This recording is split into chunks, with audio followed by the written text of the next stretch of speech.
Hey guys, welcome to another exciting episode of Fight Zone, where every week we feature different styles of martial arts. In this week's episode, we're featuring one of the most ancient martial arts in the world. Some say the first martial art, and it's called Kalari Payat.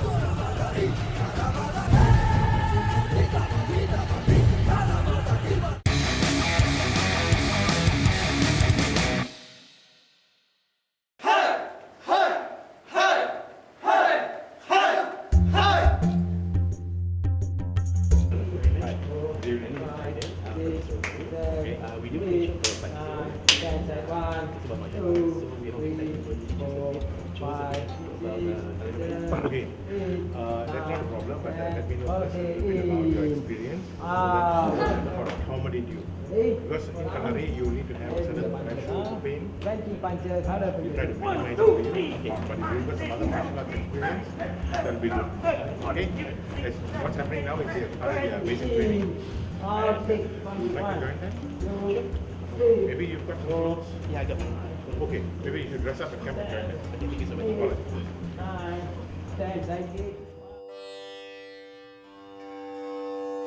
Kalari, as you might be aware of, was brought to Malaysia from India by Ustaz Hamza about 48 years ago.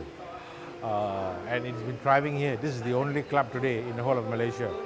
It is an ancient martial art that started about 4,000, maybe longer, years ago. Nobody really knows how old it is. But there are a lot of experts who claim this to be the oldest. I myself am not sure because I have not seen any evidence. There are some who believe it was brought down by the gods. Okay? Like I said, none of us were around when it happened. And it's difficult. You've got to go to India and do research and then maybe find out some direction as to the origin of the art. But the masters in India will attest to it, that this art was actually brought down by the gods themselves. This art is not a normal martial art that you will find anywhere. Okay? This is a system of art of war that was implemented in those days in India when armies learned this to use in battle. But it has been watered down a lot in Malaysia, where we teach only the essence of self-defense. Because the training required, there's no student who can come for training 6 times, 7 times a week, maybe twice a day. Nobody's committed anymore. My name is Raymond Miranda, and I've been in Kalari for more than 35 years.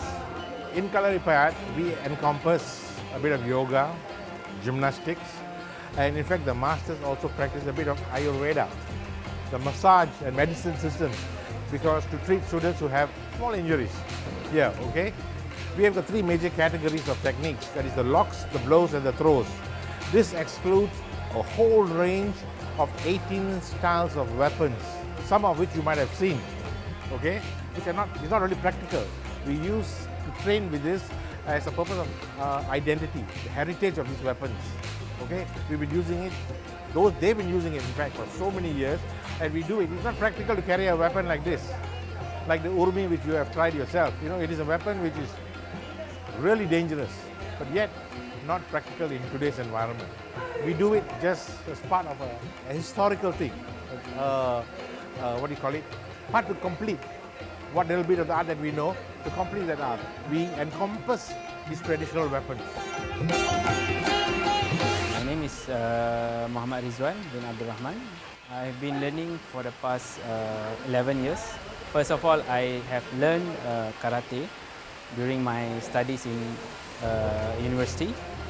And then halfway, I feel like I need to find something more challenging.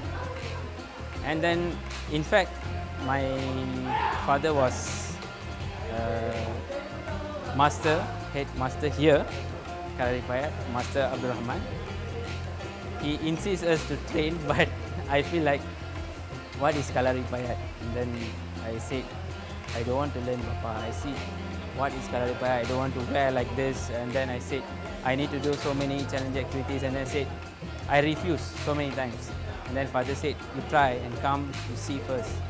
During the semester break, and then I said, okay father, I come, let's try.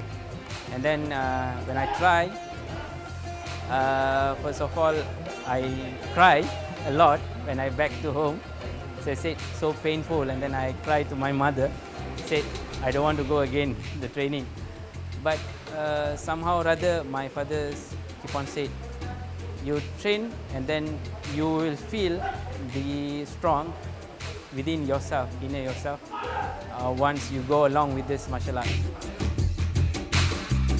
Here I feel more reliable because they teach us with the techniques as well how you can apply when comes to real situations. For example, they said whenever you have a coffee in restaurant and then suddenly someone try to hit you, what you do. When we comes to that level, so they will teach how you apply in single room, in the short space, how you can defend yourself. So I feel like more confident whenever I walk away. So if anything, I can defend myself. We do not, in fact, allow in our club for students to spar. So it's not a sport as such, but it's just an art of self-defense, where only a portion of it relating to self-defense is taught, and also defense against some commonly used weapons. As Master say, you want to learn here, you need to be patient. That's the first and foremost advice that the Masters told us. So I've been patient for 11 years, and then Alhamdulillah, I've been here. Somehow I have learned many techniques. I feel this is a comfortable and convenient martial art that I feel so. A lot of people ask me, what's the best martial art to learn? There is no best martial art. There is only the best student. That is the person who trains every day. Okay? The most committed student will fortunately or unfortunately represent one particular martial art, and people will construe that as being the best martial art. There's no such thing as best martial art. I know after I'm gone, the art will still be there. But how many students are going to be there, I have no idea. I can only do my part, and that is help preserve it as long as I'm around. After that, the baton goes to somebody else, and they have to carry it. All right? Right now, we are training two sons of Master Raman. Hopefully that they will be in place to handle, take over this thing. But apart from that, it's all in God's hands. But I feel what little we can do to preserve this heritage thing of ours, we should. I mean, there are the dance section, you know, like the Bharatanatyam and so on and so forth. That is more the artistic aspect of it. But we are looking at the self-defense. Whereas the dancers, there are many schools all over Malaysia.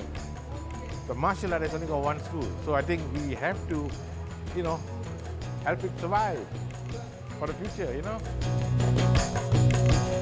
I strongly recommend the outside viewers who are keen to learn this martial art. You are more welcome to learn. I'm not saying that this is very hard. Of my interview, beginning of the interview, I said it's very hard and big. But we will gradually train you and teach you not on training as well to apply it in the real life in case. But you cannot use these martial arts to outsider because they are not the same here, students. So like we do one blows to the students is different between I do blows some to the opponents that news. So they won't know because when we attack, so they might paralyze. So we strongly as well, when all the students here, they will take oath that they cannot simply apply these techniques to outsider in case of urgent needs on that. For those of you who are interested in martial arts, I mean, pick anything you want. If you want to try Kalari Payat, I think you should try it, okay? Come here to our club and try it. See if it's suitable enough. It is a self-defense. It's also a form of exercise. Like I said earlier, it incorporates gymnastics, yoga. It's all built into the training system. And nobody's like forced to do anything they don't want to do. But apart from that, it's up to the individual to decide.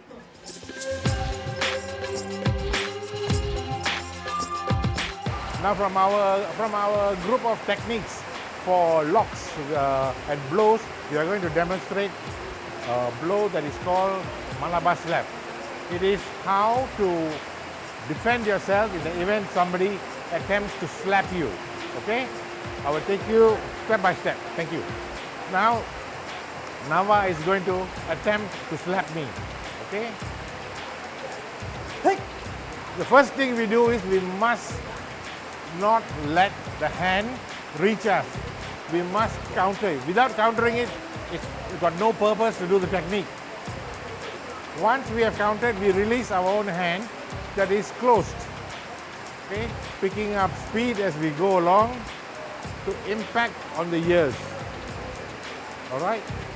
That should prevent him from doing anything else.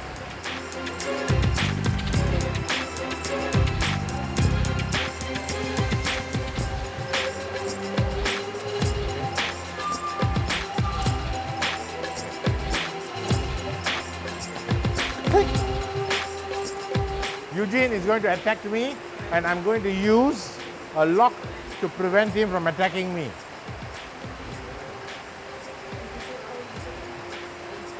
As always, the first step is to counter. Second step, move over with my right hand going to the bottom, and I can catch him here and just. I'm holding it, don't worry.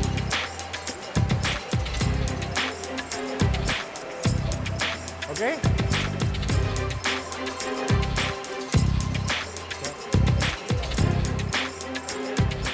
This technique is called the arm V lock. Okay?